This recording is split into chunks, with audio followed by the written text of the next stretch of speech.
Chicken Party by Sajangnim.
I was born to be free. I was born to be free.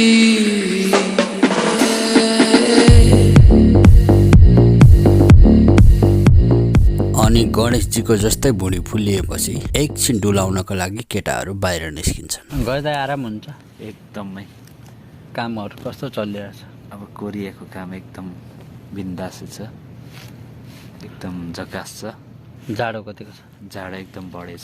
अनि नेपालमा अहिले पुरै चाहिँ चर्काचर्की छ त्यो दुर्गा प्रसाई र महेश बस्नेतको। त्यसमा चाहिँ तपाईँको के छ राय भन्नु? यसमा चाहिँ म के भन्न चाहन्छु भने यो चाहिँ अब आफ्नो आफ्नो पावर देखाउने कुरा हो होइन। उहाँहरूको एउटाले मेरो पावर कति छ, अर्कोले एउटा जनशक्ति प्रदर्शन त्यहाँ जस्तो हो, त्यस्तै हो। त्यो देखाउनु खोजे हो, तर खासै त्यो के भन्ने यसलाई, एउटाले राजा फर्काउँछु भनिरहेछ। अब त्यो सम्झिने पानी छम्किने हो कि होइन? सम्झिने पानी छम्किने एउटाले। अब त्यो उम्लेको आगोमा जस्ट एउटाले चाहिँ हल्का पानी छिर्काएको जस्तो मात्रै हो। त्यही त राजा फर्काएर चाहिँ देशमा चाहिँ के हो, के चाहिँ प्रगति हुन्छ?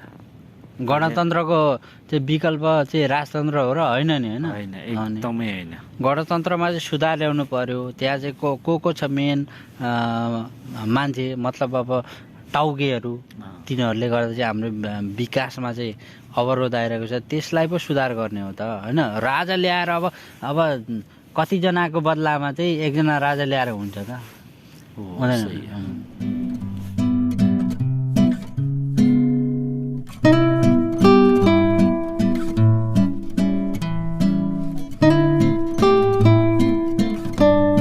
गर्दा अब आजको साँझ यस्तै भयो होइन? अब हामी के गर्छौँ? हामी अब यसरी यहाँ माथमा गइन्छ, माथमा गएर एउटा जुस खाने हो, फर्किने हो। के जुस? म्याङ्गो जुस खाने होइन? त्यो एलोभेरा खानुपर्छ ल। सो अब हेर्नु न कस्तो रातो पहेँलो धेरै कलर बन्ने है। त्यो कलरहरू पनि ल अब आजको भ्लग हामी इन्ड गर्छौँ। आजको यस्तै छ हैन। So we are signing off. Bye by.